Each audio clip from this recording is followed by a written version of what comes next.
और मात्र 20% का भी एक रिटर्न आ जाए ना, तो आपका 4,80,000 का 10 गुना से भी ज़्यादा 63 लाख रुपये आपको मिलेगा। एसआईपी क्या है? एसआईपी का मतलब आखिर क्या होता है? एसआईपी को कैसे किया जाता है? एसआईपी से आखिर करोड़पति कैसे बना जाता है? अगर आपके भी दिल में और दिमाग में ये सारा डाउट हमेशा घूमता रहता है कि एसआईपी आखिर होता क्या है, एसआईपी को आखिर किया कैसे जाता है, तो आज की इस वीडियो में बिल्कुल आप लोगों को A to Z सीखने को मिल जाएगा। बिल्कुल आसान भाषा में सीखने को मिल जाएगा कि एसआईपी आखिर होता क्या है, इसको आखिर किया कैसे जाता है, एसआईपी का मतलब क्या है, एसआईपी से करोड़पति बना कैसे जाता है। ये सारा डाउट आपको आज की इस वीडियो में क्लियर हो जाएगा। देखो, एसआईपी क्या है, इसको अगर आप बिल्कुल आसान भाषा में सीखना चाहते हो तो आपको सिर्फ 2 चीज़ें सीखना पड़ेगा। पहला, आपको शेयर मार्केट का जो बेसिक है वो सीखना पड़ेगा। दूसरा, आपको म्यूचुअल फंड का जो बेसिक है वो सीखना पड़ेगा। तो आज की इस वीडियो में मैं आप लोगों को पहले सिखाऊंगा कि शेयर मार्केट का आखिर बेसिक क्या होता है, उसके बाद सिखाऊंगा कि म्यूचुअल फंड का बेसिक क्या होता है। तो जब आप ये दोनों सीख जाओगे कि शेयर मार्केट का बेसिक और म्यूचुअल फंड का बेसिक क्या होता है, उसके बाद एसआईपी क्या होता है, ये आप नहीं सीखोगे, आप उल्टा लोगों को सिखा पाओगे कि एसआईपी क्या होता है और एसआईपी को कैसे किया जाता है। तो चलिए सबसे पहले बात करते हैं कि शेयर मार्केट का बेसिक आखिर होता क्या है। देखो, शेयर मार्केट एक टोटली बिजनेस है। यहाँ पे लोग अलग अलग कंपनीज के शेयर को खरीदकर उसमें अपने पैसे को इन्वेस्ट करते हैं, और जैसे जैसे वो कंपनियाँ ग्रोथ में जाती है, जैसे जैसे उन कंपनी प्रॉफिट में जाती है, वो कंपनी छोटा से बड़ा होता है, वैसे वैसे उस कंपनी का जो शेयर का प्राइस है वो भी धीरे धीरे बढ़ते रहता है, और वैसे ही उसमें लगाया हुआ जो लोगों का पैसा है, इन्वेस्ट किया हुआ जो लोगों का पैसा है, वो भी धीरे धीरे ग्रोथ में जाती है। यही बेसिक फंडा है शेयर मार्केट का। ठीक है, अभी देखिए हमारे इंडियन शेयर मार्केट में टोटल 8,000 से ज़्यादा कंपनीज लिस्टेड है। अब देखो, share market demand and supply पे चलता है। जितना ज़्यादा डिमांड होगा जो कंपनी का, उतना ज़्यादा उस कंपनी का जो शेयर का प्राइस है वो बढ़ेगा। ठीक है, इस बात का हमेशा आप ध्यान रखना है कि शेयर मार्केट में हर एक कंपनी का अपना अलग अलग एक शेयर का प्राइस रहता है। जैसे कि अभी रिलायंस इंडस्ट्री का आज की डेट में एक शेयर का प्राइस शायद 2500 रुपये का लगभग होगा। टाटा मोटर का 400 रुपये में मिलेगा। इसी तरीके से जितना भी कंपनी से 8,000 से ज़्यादा कंपनी से, हर एक कंपनी का अलग अलग शेयर का प्राइस रहता है। ठीक है, वो डेट बाय डेट चेंज रहता है। आज जैसे 2500 में मिल रहा है रिलायंस का शेयर, हो सकता है कल कोई अच्छा न्यूज़ आ जाए, हो सकता है रिलायंस के बारे में कुछ पॉजिटिव न्यूज़ आ जाए, तो कल शेयर का प्राइस ज़्यादा भी हो सकता है। ठीक है, शेयर मार्केट ऐसे ही काम करता है।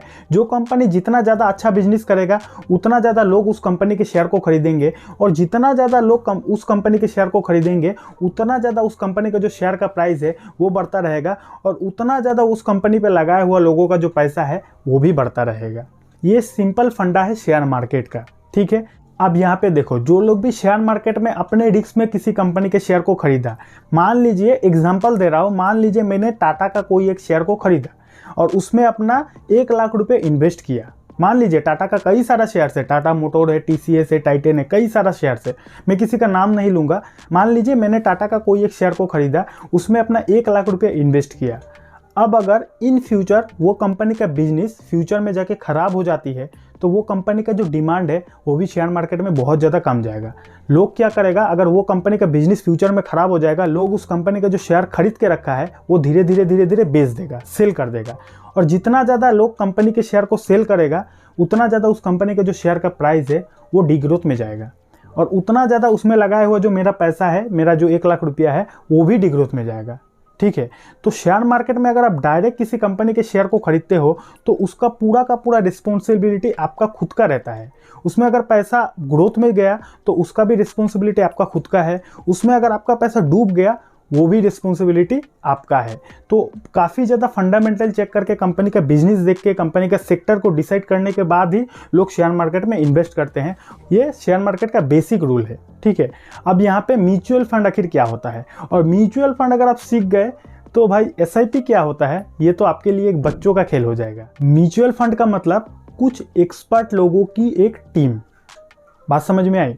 म्यूचुअल का मतलब टीम, फंड का मतलब फंड, मतलब कि कुछ एक्सपर्ट लोग, जो एक्सपर्ट लोग शेयर मार्केट के बारे में काफ़ी नेक्स्ट लेवल की नॉलेज रखते हैं, जो लोग शेयर मार्केट, जिनका प्रोफेशन ही है शेयर मार्केट की, म्यूचुअल फंड वाले जो लोग म्यूचुअल फंड को मैनेज करते हैं, वो लोग हाईली एक्सपर्ट लोग, हाईली एडुकेटेड लोग रहते हैं, जिनका काम ही है, जिनका प्रोफेशन ही है शेयर मार्केट।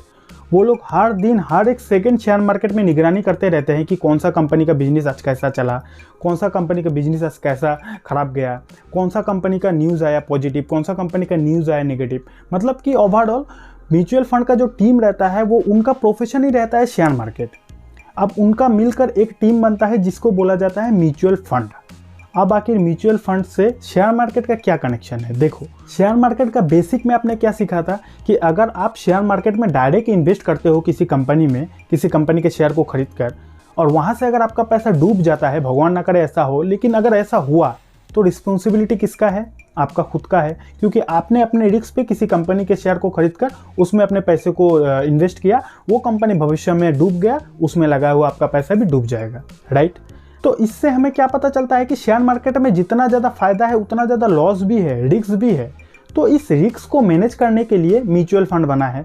जो लोग शेयर मार्केट में रिस्क लेना बिल्कुल पसंद नहीं करते, जिनके पास बिल्कुल भी टाइम नहीं है, जिनके लाइफ बहुत ज़्यादा बिजी है, लेकिन उनको पैसे को इन्वेस्ट भी करना है, तो वो लोग आखिर कहाँ जाएगा?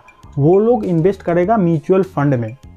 अब मान लीजिए एक राम नाम का इंसान है जिसके पास पैसा तो है, लेकिन वो रिस्क लेना पसंद नहीं करता और उसका जो टाइम है वो टाइम भी नहीं मिलता ऑफिस से, राइट।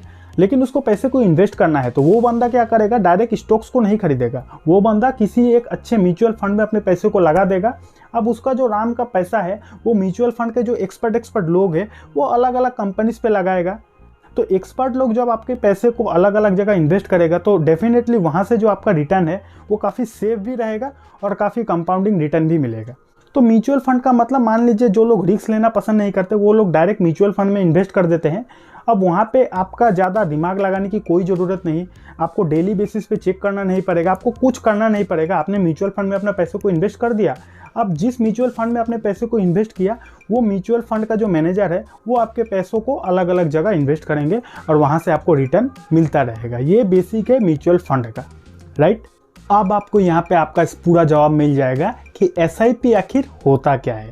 देखो, स्टार्टिंग में मैंने क्या बोला कि शेयर मार्केट क्या होता है। शेयर मार्केट का बेसिक में मैंने क्या बोला कि शेयर मार्केट में लोग अपने पैसे को इन्वेस्ट करते हैं, कंपनीज के शेयर को खरीदकर पैसे को इन्वेस्ट करते हैं। लाख रुपया, 2 लाख रुपया, 3 लाख रुपया, अपना जो जिसका जितना कैपेसिटी है उतना पैसा लोग शेयर मार्केट में डायरेक्ट इन्वेस्ट करते हैं, ठीक है। म्यूचुअल फंड में मैंने क्या बोला कि जिनके पास पैसा तो है लेकिन टाइम नहीं है, जो लोग रिस्क लेना पसंद नहीं करते और जिनके पास टाइम भी नहीं है, वो लोग म्यूचुअल फंड में अपने पैसे को इन्वेस्ट करते हैं। जिसके पास पैसा है, जिसके पास टाइम है, वो लोग शेयर मार्केट में इन्वेस्ट करते हैं। जिसके पास पैसा तो है लेकिन टाइम नहीं है, वो लोग म्यूचुअल फंड में इन्वेस्ट करते हैं। लेकिन मान लीजिए अगर किसी के पास पैसा भी नहीं है, टाइम भी नहीं है और रिस्क लेना भी पसंद नहीं करता है। मान लीजिए एक इंसान है जिसके पास पैसा भी नहीं है, टाइम भी नहीं है और वो बंदा रिस्क लेना भी पसंद नहीं करता। उसके लिए बना है एसआईपी, यानी कि सिस्टेमेटिक इन्वेस्टमेंट प्लान। अब एसआईपी का मतलब ये होता है कि आप हर महीने एक स्पेसिफिक अमाउंट म्यूचुअल फंड में इन्वेस्ट करते हैं और म्यूचुअल फंड वाले आपके पैसे को अलग अलग जगह, अलग अलग कंपनीज में पैसे को इन्वेस्ट करते हैं और वहाँ से आपको कंपाउंडिंग रिटर्न मिलता है लॉन्ग टाइम में। बात समझ में आई? जिनके पास पैसा बिल्कुल भी नहीं है, महीने का 500 रुपये दे सकते हो, 500 रुपये से भी महीने का आप देकर म्यूचुअल फंड में इन्वेस्ट कर सकते हो एसआईपी के थ्रू से। अगर आप शेयर मार्केट में अपने डीमैट अकाउंट को ओपन करने के बाद एसआईपी वाले ऑप्शन में जाओगे तो वहाँ पे 2 ऑप्शन मिलेगा, एक वन टाइम और एक वहाँ पे एसआईपी का ऑप्शन मिलेगा। एसआईपी का मतलब सिस्टेमेटिक इन्वेस्टमेंट प्लान, मतलब कि हर महीने एक स्पेसिफिक अमाउंट, वहाँ पे मिनिमम आप 500 रुपये से शुरू कर सकते हो। जिसके पास पैसा भी नहीं है महीने का, तो भाई 500 तो होगा ही। इतना आप मत बोलना कि भाई 500 रुपये भी महीने का नहीं दे सकता, तब तो गर्लफ्रेंड को लेकर घूमना बंद कर दो, राइट। मजाक कर रहा था।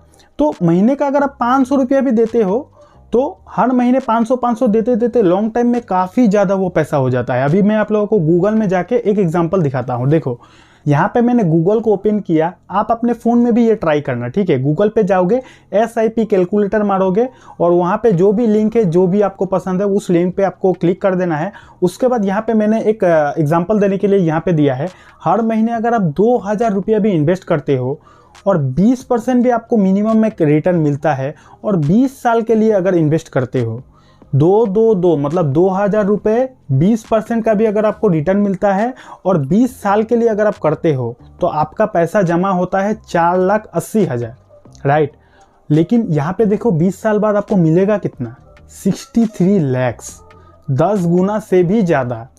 समझ सकते हो कि कंपाउंडिंग, पावर ऑफ कंपाउंडिंग क्या होता है। ये होता है एसआईपी का पावर।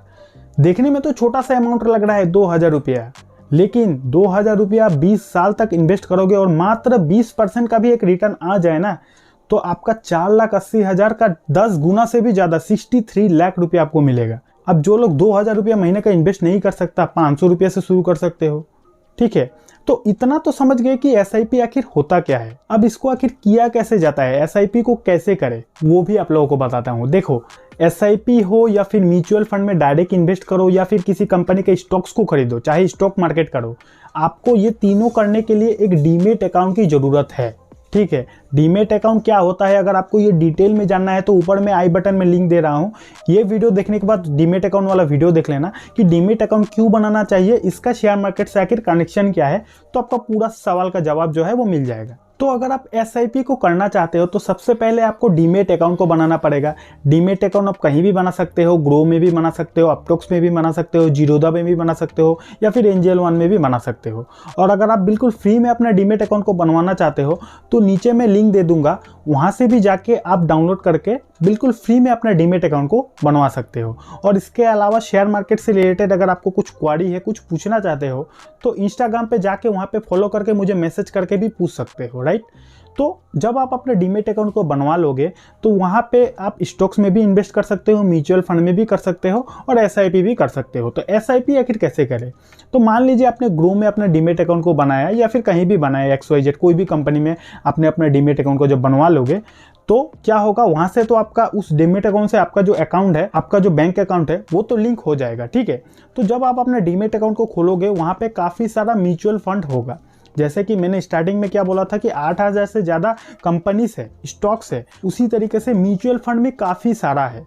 कई लोगों की टीम रहती है म्यूचुअल फंड, जैसे कि ICICI पेंजुअल फंड है, टाटा का फंड है, काफ़ी सारा फंड है। तो वो आप डिसाइड कर लेना, यूट्यूब पे वीडियोस देखना, रिसर्च करना कि कौन सा म्यूचुअल फंड बेस्ट है। वैसे तो म्यूचुअल फंड सभी बेस्ट रहता है, लेकिन फिर भी दिल को तसल्ली के लिए आप डिसाइड कर लेना कि कौन सा म्यूचुअल फंड आपके लिए बेस्ट है। जब आपको ये जवाब मिल जाएगा कि कौन सा म्यूचुअल फंड आपके लिए बेस्ट है, उस म्यूचुअल फंड में जाने के बाद क्लिक करोगे, उसके बाद वहाँ पे स्टार्ट एसआईपी पे क्लिक करोगे, उसके बाद अमाउंट का ऑप्शन आएगा, जितना भी महीने का आप दे सकते हो, 500 रुपया अगर आप करना चाहते हो तो 500 रुपया वहाँ पे क्लिक करोगे। उसके बाद डेट सिलेक्शन करोगे कि महीने का कौन से डेट पे आपका जो पैसा है वो बैंक अकाउंट से कट कर एसआईपी पे इन्वेस्ट होगा। ठीक है, डेट जब सिलेक्शन कर लोगे उसके बाद कुछ फॉर्मेलिटीज़ है वो कर लोगे, आपका जो एसआईपी है वो शुरू हो जाएगा। ठीक है, तो इस वीडियो को अगर आपने यहाँ तक देख लिया तो इतना तो कंफर्म है कि आप अपने ज़िंदगी में कुछ तो करना चाहते हो। इतना तो मुझे पता चल गया और आपको भी ये पता होना चाहिए, क्योंकि इतना ज़्यादा टाइम आपने अपना लाइफ का मेरे इस वीडियो को देखने में और सीखने में दिया, तो इतना आपका डाउट भी क्लियर हो गया होगा कि एसआईपी आखिर होता क्या है और एसआईपी को आखिर किया कैसे जाता है। लेकिन अगर आप शेयर मार्केट को भी सीखना चाहते हो और वो भी बिल्कुल जीरो से हीरो तक सीखना चाहते हो, बिल्कुल A to Z आसान भाषा में सीखना चाहते हो कि शेयर मार्केट होता क्या है और इसमें अपनी जर्नी को शुरुआत कैसे किया जाता है, तो उसके लिए सबसे पहले हमारे इस चैनल को सब्सक्राइब करना होगा और दूसरा ये लेफ्ट वाली वीडियो को देख लेना। यहाँ पे आपको शेयर मार्केट का बिल्कुल बेसिक A to Z सीखने को मिल जाएगा।